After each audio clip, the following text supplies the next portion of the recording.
नमस्कार, जनतंत्र टीवी देख रहे हैं आप और मैं हूं आपके साथ स्वाति आर्य। हमारी इस खास पेशकश में खबर देश से में आप सभी का स्वागत है। सेना में भर्ती को केंद्र सरकार की तरफ से लाई गई अग्निपथ स्कीम के विरोध में देश भर में उग्र प्रदर्शन किया जा रहा है। इसके खिलाफ जहां बिहार में पथराव हुआ और ट्रेन में आगजनी हुई है, तो वहीं देश के बाकी राज्य में ये जोरदार इसका विरोध किया जा रहा है। दिल्ली से लेकर उत्तर प्रदेश, हरियाणा, राजस्थान और उत्तराखंड में लोग इसके खिलाफ सड़कों पर आ चुके हैं। अग्निपथ स्कीम का सबसे ज्यादा विरोध बिहार में ही देखा जा रहा है।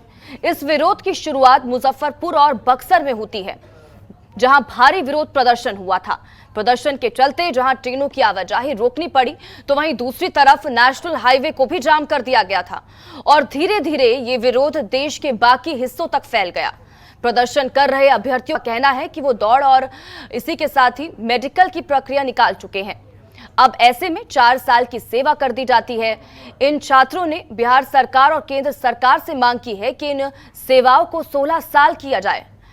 छात्रों का कहना है कि हम लोग इतनी मेहनत से तैयारी कर रहे हैं, इसके बाद 4 साल की नौकरी के लिए सरकार किस नीति के तहत बहाल कर रही। छात्रों ने सवाल किया कि बाकी के समय हम लोग क्या करेंगे, अपने परिजनों की देखभाल कैसे करेंगे।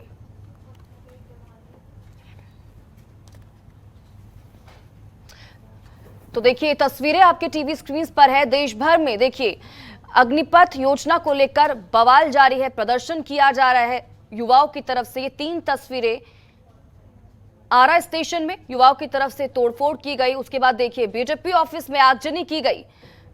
इसके बाद देखिए ये तीसरी तस्वीर, एमएलए की गाड़ी में भी तोड़फोड़ की गई। तो देश के युवा हैं वो आक्रोशित हैं और यही आक्रोश देखिए इन तस्वीरों से बयां होता हुआ दिखाई दे रहा है। ये 5 तस्वीरें और आपके टीवी स्क्रीन पर जहानाबाद, छपरा, आरा, नवादा और इसी के साथ ही मुंगेर की तस्वीरें हैं। तमाम जगहों पर जो युवा हैं वो प्रदर्शन करते हुए नजर आ रहे हैं। वो कह रहे हैं 4 साल के बाद हमारा क्या होगा। लगातार ये सवाल उठाया जा रहा है। उन्होंने कहा 4 साल के बाद हमारा क्या भविष्य होगा, और साथ ही साथ ये भी कि 4 साल जो सेना में हम काम करेंगे, उसके बाद पूरी जिंदगी। और देखिए लगातार हम तस्वीरें आपके तक पहुंचा रहे हैं। 4 और तस्वीरें हैं, लखनऊ, फिरोजाबाद, आगरा, बुलंदशहर, तमाम जगहों पर प्रदर्शन करते हुए युवाओं की तस्वीरें आपके टीवी स्क्रीन पर है। अग्निपथ योजना को लेकर तमाम जगहों पर युवा प्रदर्शन करते हुए नजर आ रहे हैं। 6 और तस्वीरें हैं, जयपुर, छपरा, बुलंदशहर, फिरोजाबाद, लखनऊ, गुरुग्राम। कई सवाल इस दौरान खड़े किए जा रहे हैं युवाओं की तरफ से। सेना में सिर्फ 4 साल नौकरी का मकसद क्या है, सरकार की तरफ से जो 4 साल नौकरी की बात की गई है, इसके पीछे का मकसद क्या है। इसी के साथ ही सवाल और भी जो विपक्षी पार्टियां भी उठा रही हैं, वो कह रही हैं कि क्या देशभक्ति भावना पर इसका असर नहीं पड़ेगा, क्योंकि 4 साल अगर आप इन युवाओं को नौकरी पर रखेंगे आर्मी में, सेना में, उसके बाद नेशनल सिक्योरिटी का पर क्या इसका असर नहीं पड़ेगा।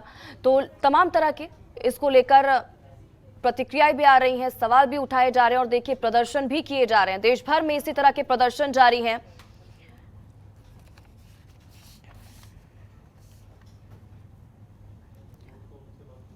तो आज इसी पर हम चर्चा करेंगे। हमारे साथ कुछ मेहमान भी जुड़ चुके हैं। हमारे साथ अनुमा आचार्य, रिटायर्ड विंग कमांडर है, वो जुड़ चुके हैं। इसी के साथ ही हमारे साथ V N Jha, retired group captain है, वो भी हमारे साथ जुड़ चुके हैं इस खास चर्चा में। आप दोनों का ही सबसे पहले तो सर बहुत बहुत स्वागत करती हूँ जनतंत्र टीवी पर। और सबसे पहला सवाल देखिए, ये सवाल जो है वो मैं दोनों से ही करना चाहूंगी सर। पहले तो अनुमा आचार्य जी, ये जो फैसला सरकार की तरफ से लिया गया है, इस फैसले को आप किस तरह से देख रहे हैं सर? स्वाति जी, मैं इस फैसले को इस नजर से देख रही हूँ कि एक किसी देश का मॉडल, जहाँ की जनसंख्या 70 लाख हो, उसका मॉडल उठा के आपने 130 करोड़ जनता वाले देश पर लाद दिया। अगर वहां पर ये अगर इस तरह की कोई स्कीम सफल हुई है, तो वो हमारे यहाँ सफल होगी ये बिल्कुल भी जरूरी नहीं है। हमको थोड़ा तो समझना पड़ेगा हमारे यहाँ की, भाई आप बताइए कि आप सेब यहाँ दिल्ली में लगा सकते हैं, सेब का पेड़ आप नहीं लगा सकते हैं, उसके लिए आपको ठंडी क्लाइमेट चाहिए। तो सरकार ने एक तो ये बहुत ही जल्दबाजी में एक ऐसा निर्णय लिया है जिसमें उनके पास एक्सपर्ट थे। देखिए जनरल वीके सिंह थे, कर्नल राज्यवर्धन सिंह राठौड़ थे और भी लोग थे, उनसे अंदर डिस्कशन नहीं किया है। कल मैंने देखा वीके सिंह साहब बिल्कुल हतप्रभ जैसे दिख रहे थे, कह रहे थे हाँ मुझे खास मालूम नहीं था। वो बेचारे ना तो उनसे उगलते बन रहा था ना निगलते बन रहा था। तो जो चीजें हर बार की तरह सरकार ने बिना चर्चा के ये काम किया है, और जैसा मैंने बोला हमारे यहाँ की मिट्टी उस चीज के लिए मुफीद है कि नहीं। अगर कोई ये कहे कि नहीं इसको आने तो दो बाद में देख लेंगे, तो भैया जो आपको पता ही है कि इस चीज से तबाही ही होना है, कोई ना तो युवा का कोई अर्थ निकलना है, और सेना साथ में, सेना की आपको नंबर तो दे दोगे आपने 2 साल से भर्ती नहीं निकाली तो आपके पास तो कमी है इस समय, अब नंबर तो कहीं से ला के दे दोगे, लेकिन क्वालिटी कहाँ से लाओगे। हम लोग 5-5, 10-10 साल के बाद ऐसा होता है कि एक सोल्जर को सोल्जर बना पाते हैं, और कोई इससे इनकार नहीं कर सकता अगर उसने वर्दी पहनी है तो। लेकिन ये कॉन्ट्रैक्ट पे अगर सैनिक काम करेंगे तो आप उनके अंदर जब तक जज्बा लाओगे तब तक वो बाहर चले जाएंगे, और बेचारे 10वीं पास रहेंगे, क्योंकि अंदर आप उनसे सरकारी ये आप अपना सेना का काम कराओगे कि आप उनकी पढ़ाई करवाओगे। जी मैम, आपने कोई वो तो नहीं कर रहे हो कि आप उनकी कोई एजुकेशनल क्वालिफिकेशन बढ़ा रहे हो। बाहर आएगा तो वो देखेगा उसके साथ वाले डॉक्टर हैं, इंजीनियर हैं, ग्रेजुएट्स हैं, उसे क्या लगेगा। वो तो बिल्कुल पीछे उसका जो एक सपना देखा हुआ आर्मी की पहले कुछ सालों की लाइफ, और अब जो आके जो रियलिटी देख रहा है, उन दोनों में कितना जमीन आसमान का फर्क होगा। डिप्रेशन में चला जाएगा ऐसा युवा, और 25% में सिलेक्शन नहीं हुआ तो पता नहीं आखिरी कुछ दिनों में कोई गलत कदम ना उठा ले। मतलब एक बात कह रही हूँ, युवा की उम्र क्या है, आप देखिए कितनी वल्नरेबल उम्र है स्वाति, और इस उम्र में आप उसको ना एक अच्छा करियर दे रहे हो, आप खाली अपने लिए एक चुनावी, आपने क्या टाइम चुना है इसके लिए। इस समय जियोपॉलिटिकल सिचुएशन खराब है, ये टाइम होता है, आप अपने यहाँ गिनी पिग बना रहे हो क्या अपनी सेना को। बहुत गलत बात है, और युवा विरोध कर रहे हैं, मैं युवाओं के साथ। ठीक है अनुमा आचार्य जी, लौटूंगी आपके पास। वीएन झा, आप कितने सहमत हैं अनुमा आचार्य जी से, और आप किस तरह से इस फैसले को देख रहे हैं सर। स्वाति, मैं बहुत नाखुश हूं अभी जो भी देश में हो रहा है। एक तो सरकार जो स्टेप ले रही है उसको जनता तक कन्वे नहीं कर पा रही है, अपनी जो मंशा है या जो पॉलिसी है उसको ठीक जनता तक नहीं पहुंचा रही है। और मैं अनुमा की मैं भर्त्सना करता हूं, क्योंकि शी हैज स्टेड एयरफोर्स, इसको पता होना चाहिए कि ये जो 4 साल की अभी जो ये अग्निवीर शुरू हुई है, इसका नॉर्मल भर्ती से कुछ लेना देना नहीं है, और फिर भी ये सारे लोग देश में आग लगा रहे हैं। अभी बिहार में हमारे क्यों वहां पे आग लग रही है, क्योंकि उनको ये बताया गया है कि जो नॉर्मल जो 15 साल की भर्ती थी सेना की, वो खत्म करके सरकार, ये बीजेपी सरकार ये 4 साल के लिए तुमको ला रही है, और उसके बाद तुमको निकाल देगी। और इसके चलते बिहार के आज सड़कों में, मैं बिहार का हूँ इसलिए मैं आपको बता रहा हूँ, इसीलिए बिहार के सड़कों में आज वहां पे आग लगाई जा रही है, बीजेपी के कार्यालय को फूंक दिया गया है। तो ये जो डिसइंफॉर्मेशन है ये बहुत ही घातक है। हाँ, कांग्रेस को फायदा हो जाएगा, हमारे जो लालू यादव हैं उनको फायदा हो जाएगा, उनकी पार्टी को फायदा हो जाएगा, लेकिन देश का क्या होगा, बिहार का क्या होगा। केवल आग लगाई जा रही है। और सबसे बड़ी भर्त्सना मैं नरेंद्र मोदी जी की करता हूं, क्योंकि जब रक्षा मंत्री ने ये घोषित की थी कि ये अग्निवीर कार्यक्रम शुरू हो रहा है, उसी में उनको एक सेंटेंस जरूर ऐड करना चाहिए था कि ये ओवर एंड एबव हो रही है। जो नॉर्मल सेना भर्ती की प्रक्रिया है, जिसमें लोग सिपाही से भर्ती होते हैं, सिपाही से लांस नायक और उसके बाद हवलदार और जेसी तक जाते हैं, वो जारी है। पिछले 2 साल में कोरोना के टाइम में उसमें भर्ती में थोड़ी सी खलल आई थी, उसको ध्यान में रखते हुए ये चीज साफ जनता को बताना चाहिए था। और इसीलिए जब से हमारे राहुल गांधी जी जेल में भर्ती हो रहे हैं या ईडी के सामने में जा रहे हैं, कांग्रेस की पूरी जो जमात है वो ऑलरेडी सड़क पे है, और उनको एक मौका मिल गया, वो आग लगा देंगे। हनुमान जी को मैं हाथ जोड़ के प्रार्थना करता हूँ कि प्लीज, आप तो एयरफोर्स से हैं, आपको ये चीज पता होना चाहिए कि this Agniveer is over and above the employment scheme. Normal जो रिक्रूटमेंट होती है उसके ओवर एंड एबव है। तो प्लीज आप तो कम से कम आग मत लगाइए, आप तो कम से कम देश के लिए सोचिए। अनुराग जी, मैं आपके और आपके कांग्रेस के जितने भी प्रवक्ता हैं, मैं सबसे हाथ जोड़ के विनती करता हूँ, और टीवी चैनल में स्वाति जी और आपके जितने भी एंकर हैं, मैं आपसे भी रिक्वेस्ट करता हूँ कि जब आप शुरू करते हैं अपना वक्तव्य, उस समय में आप बता दें कि ये this is over and ever the normal recruitment process. ये जो नॉर्मल रिक्रूटमेंट चल रही थी उसके बिल्कुल अलावे है, उसका सब्स्टिट्यूशन नहीं है। Please please please. ठीक है वीएन झा जी, मैं लौटूंगी आपके पास। अनुमाचार्य जी, आप कुछ कहना चाहती हैं, बोलिए। मैं नहीं जानती थी कि मेरे दूसरे पैनलिस्ट इस कदर बीजेपी के गुलाम हैं कि जो चीज प्रेस विज्ञप्ति में नहीं है वो खुद बोल रहे हैं। और अगर वो खुद बोल रहे हैं, देखिए मैंने आपको बिल्कुल नहीं रोका, चिल्लाने से बात गलत है, आपका चिल्लाना गलत है, आपका चिल्लाना गलत है, आपका चिल्लाना गलत है, आपका चिल्लाना गलत है, सर आपका। वीएन झा जी और अनुमाचार्य जी, देखिए ये बहुत संवेदनशील मामला है, इस पर जरूरी है ये चर्चा, क्योंकि जिस तरह से पूरे देश में इस वक्त हम प्रदर्शन देख रहे हैं। मैं गुलाम नहीं हूँ, अपना शब्द वापस ले। सर आप अपने प्लीज, आपको एड्रेस करना है तो प्रवक्ता आप अपने एंकर को करें, मुझे ना करें। अपना शब्द वापस लीजिए, मैं गुलाम नहीं हूँ। वीएन झा जी देखिए, ऐसे बातचीत नहीं हो पाएगी, चर्चा नहीं हो पाएगी सर।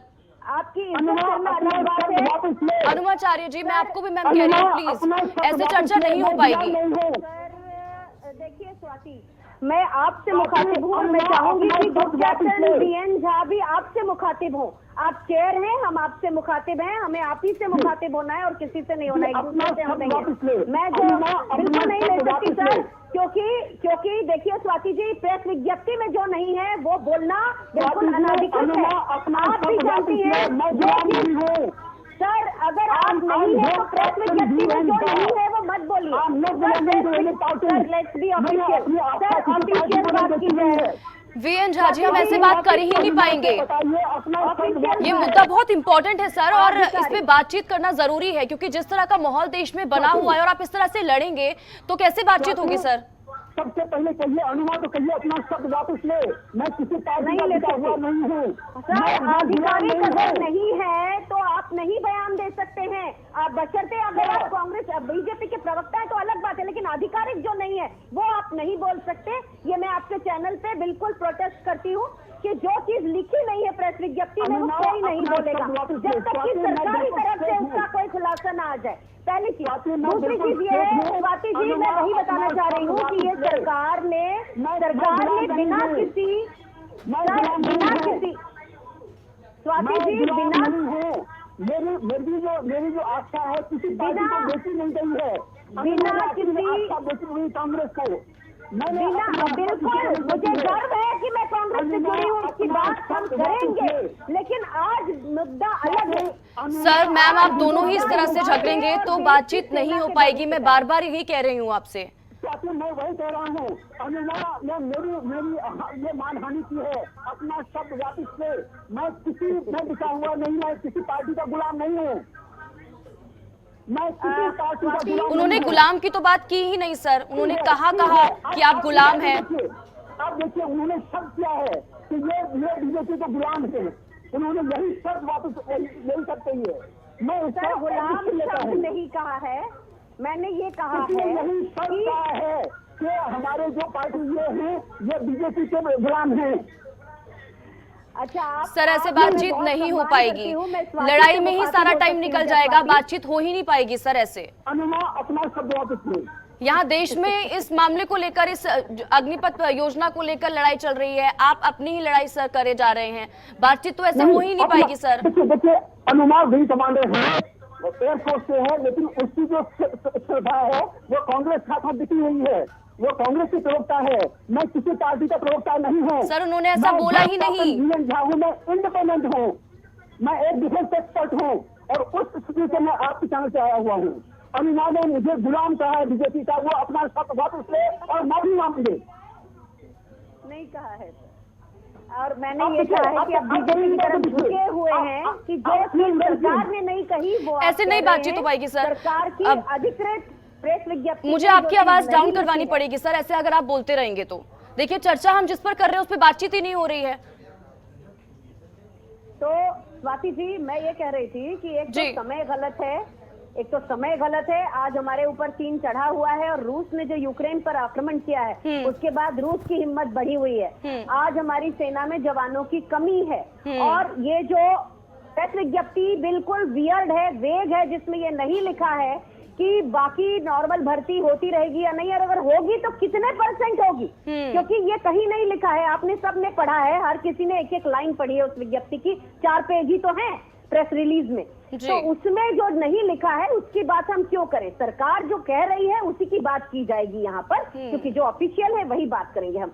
तो इसमें आज ऐसे समय में जब चीन हमारे यहाँ चढ़ा हुआ है, पेंगोंग में उसने दूसरा पुल बना दिया है, ऐसे समय में सरकार का ये निर्णय बिल्कुल उसी तरह का है जैसा उसने किसान आंदोलन करवा दिया था, 5 कानून पास करके और फिर विड्रॉ कर लिया। तो सरकार कभी चर्चा ही नहीं करती। मैं नहीं मानती कि ये कोई मिलिट्री डिसीजन है, ये पॉलिटिकल डिसीजन है, और शर्म आनी चाहिए कि देश में इस समय देश चीन से घिरा हुआ है। इस समय हम बहुत सी दूसरी प्रॉब्लम से, इधर पाकिस्तान की फ्रेजाइल इकोनॉमी है, उधर श्रीलंका की फ्रेजाइल इकोनॉमी में, ऐसे में ये 2024 के चुनाव को देखते हुए इस तरह का एक निर्णय कि हम ये बता देंगे कि भाई बेरोजगारी की संख्या कम हो गई। अरे भैया, ये जज्बे की सर्विस है, यहाँ तुम्हारी बेरोजगारी की कहानी नहीं बन रही है। देश को कितना बेवकूफ बनाएंगे हम यहाँ सेना की बात कर रहे हैं, ये मेरे देश की सेना है, मैं उस सेना की एक सैनिक रही हूँ, सिपाही रही हूँ। तो मेरा ये कहना है कि ऐसा काम करना ही क्यों जिसमें ना सेना को फायदा है ना यूथ को फायदा है, ऐसा काम क्यों करना है? ठीक है, VN झा जी बोलिए। 2 चीजें हैं।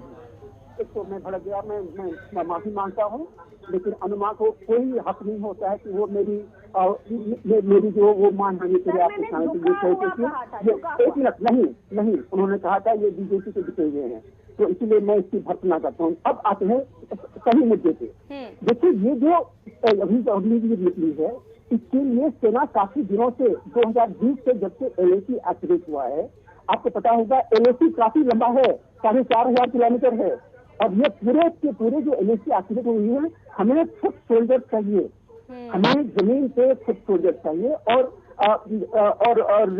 स्वाति जी, आपके सामने से मैं ये भी बता दूं कि अभी पिछले 2 साल में जो इमीडिएट रिक्वायरमेंट हुई सेना की, वो एक और माउंटेन स्ट्राइक फोर्स बनी है, जिसमें लगभग 21,000 सेना चाहिए इमीडिएटली, और वो सारे ये अग्निवीर से नहीं आएंगे, लेकिन बाकी जगहों से आएंगे जहां पे कि अग्निवीर से शक्ति तादाद से फुट सोल्जर्स को।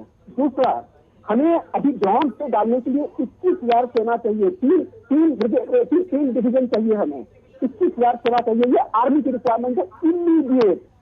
और इसके अलावा आपको पता होगा पिछले लगभग 1.5 साल में नेवी के उससे 1 एयरक्राफ्ट कैरियर, 3 सबमरीन और 7 फ्रिगेट आए हुए हैं, उतारे गए हैं। इसके लिए 15,000 सैनिक चाहिए इमीडिएट। इसके अलावा एयरफोर्स का अभी 5 LCO स्क्वाड्रन बन रहा है, एयर डिफेंस फोर्सेस भी बनी हुई है, ये सबों के लिए लगभग 5,000 चाहिए। तो इस तरह से एक इमीडिएट रिक्वायरमेंट आई हुई है, ये पिछले लगभग 2.5 साल में या 2 साल में। और पिछले 2 साल में आप जैसे जानते हैं, कोरोना के टाइम में ये चीजें हो नहीं पाई है, भर्ती जो नॉर्मल थी वो नहीं हो पाई, क्योंकि हमारे ही जो भर्ती करने वाले थे वो जाके कोरोना के टाइम में अपने आप को ना इन्फेक्ट करना चाहते थे और ना ही वो इन्फेक्शन अपने कैंप पे लाना चाहते थे। तो ये कॉन्शियस डिसीजन था आर्म फोर्सेस का, इसको सरकार से कुछ लेना देना नहीं है, ये आर्म फोर्सेस में थी। दूसरी चीज, आपके भी चैनल से हम आए हुए हैं अप्रैल में, और बाकी भी चैनल से गए हुए हैं। अप्रैल से इस पे मंथन चल रही है पब्लिक व्यू में। अप्रैल में मनसा जताई थी सेना ने कि हम अग्निवीर लेना चाहते हैं, इमीडिएट जो हमारी रिक्वायरमेंट है उसको देना चाहते हैं, और इस पे मंथन पिछले साल से उसी समय में नरेंद्र मोदी ने और ये जो हमारे रक्षा मंत्री हैं, उन्होंने कहा था कि हम इमीडिएट जो रिक्वायरमेंट है सेना की उसको भर्ती करना चाहते हैं, और लैटरल एंट्री जो होती है शॉर्ट टाइम की, जैसे कि चीन में होता है, जैसे USA में होता है, बाकी जगह में होता है, और ये 70 लाख की आबादी नहीं है, 70 लाख की आबादी नहीं है। और वहाँ को मैं याद दिला दूं तो उस तौर पे टेम्पोररी सर्विस स्कीम में चीन में भी है, USA में भी है, और बाकी भी कुछ कंट्रीज में है। उसके हिसाब से कुछ को लाना चाहते थे, और एक जो बहुत बड़ी गलती उन्होंने की है परसों में, और ये चीज है मैंने पहले भी दोहराया है और फिर से दोहरा रहा हूँ कि पूरे नेशन को कॉन्फिडेंस में नहीं लाया, पूरी स्कीम बता के कि भैया तुम्हारी जो नॉर्मल जो भर्ती की स्कीम है, जिसके लिए बिहार में भी आंदोलन हो रहा है, वो इंटरप्ट नहीं हुआ है। उसके लिए जो तुम तैयारी कर रहे हो करो, वो चलता रहेगा। लेकिन उसके ओवर में बस ये जो 4 साल की स्कीम है ये आई हुई है और इसका बिल्कुल अलग नजरिया है, ये बिल्कुल इसका अलग रोल होगा। इस 6 महीने में हम एयरफोर्स के लिए उसमें से हार्डली किसी को हम अपने काम के लिए तैयार कर पाएंगे, क्योंकि आपको पता है एयरफोर्स में हवाई जहाज है बहुत परिष्कृत है, बहुत एडवांस है। लेकिन एयर डिफेंस बहुत। मैं आप दोनों से ही समझना चाहूंगी, वी एन झा और अनुमा आचार्य जी, आप इससे पहले कह रही थी कि 6 महीने में जो युवा जिसको साल दर साल लग जाते हैं ट्रेनिंग देने में, आप 6 महीने में एक सैनिक कैसे आप बना पाएंगे, कैसे उसके अंदर देशभक्ति की भावना जगा पाएंगे? और 4 साल बाद तो ये देखिए जो प्रोटेस्ट हो रहे हैं, शायद कहीं ना कहीं कहा जा सकता है कि अब युवा कहीं ना कहीं गुस्सा सही भी है उनका कि वो अगर ये सोच रहा है 4 साल के बाद तो हमारा कोई भविष्य नहीं है, हम क्या करेंगे, ये तो हमारे साथ छल हुआ है। 4 साल बाद वो युवा ये सोचेगा। मुझसे पूछ रही हैं स्वाति? जी अनुमा जी, आपसे भी और वी एन झा आपसे भी। स्वाति एक साथ तो नहीं बोलेंगे हम, क्योंकि इससे पहले मेरे वरिष्ठ बोल रहे थे। हाँ जी, तो मेरा ये मानना है बहुत अच्छी तरह से कि क्या हुआ था, ये एक बार में नहीं हुई है ये अग्निपथ वाली स्कीम। सबसे पहले तो हमारे आर्म फोर्सेस के साथ पहले हमारे जो सिविलियन काउंटर पार्ट थे उनसे हमारा पे एंड पर्क्स जो थे वो सब कम करते हुए हमारा लेवल कम किया गया। जब खूब हल्ला हो तो उसको बदल दिया गया, उसको रद्द कर दिया गया।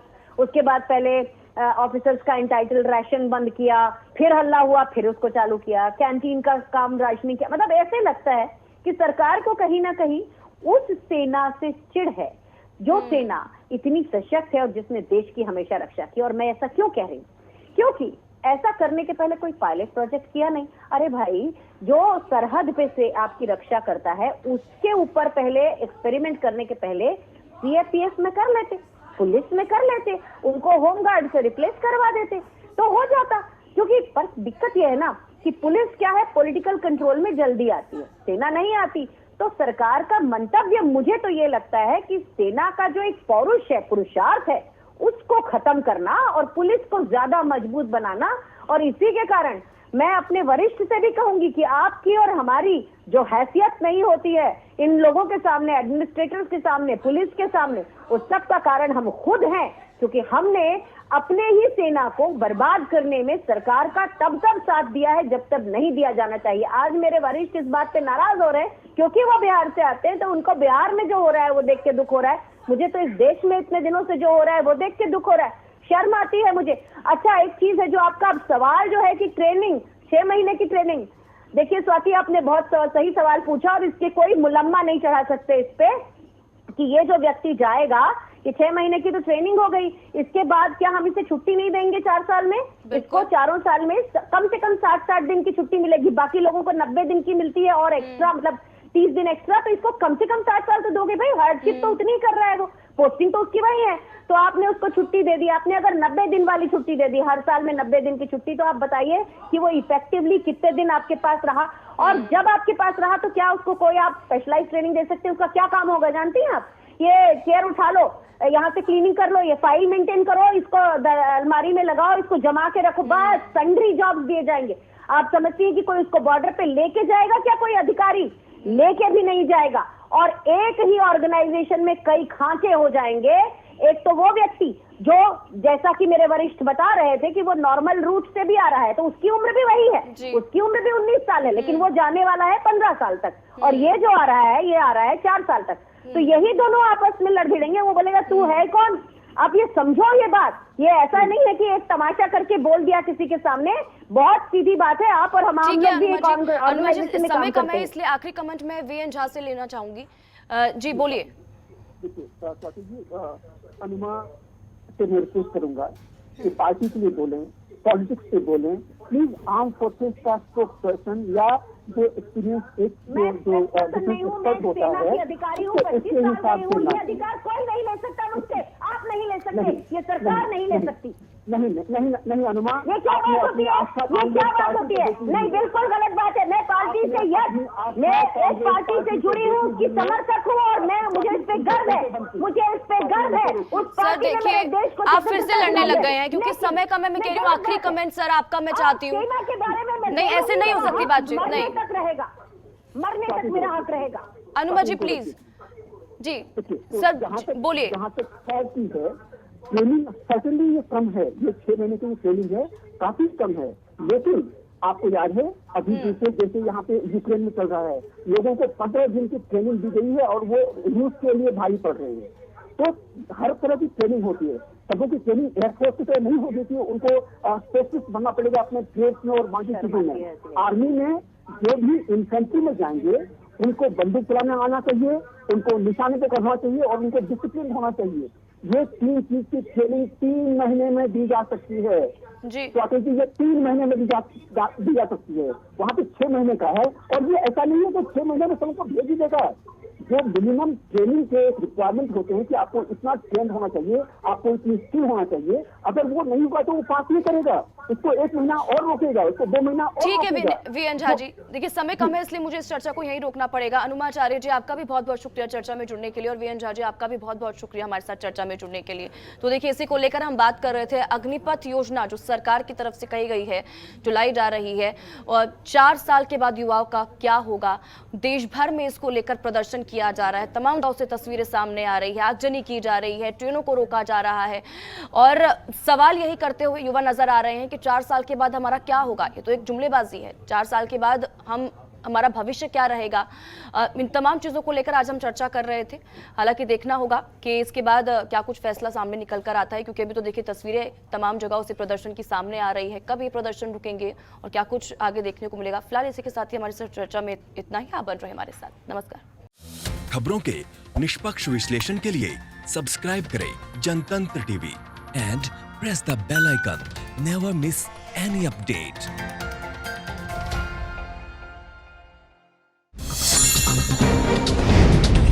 डाउनलोड कीजिए जनतंत्र टीवी ऐप को, जो कि अवेलेबल है गूगल प्ले और ऐप स्टोर पर। अधिक जानकारी के लिए अभी डाउनलोड करें।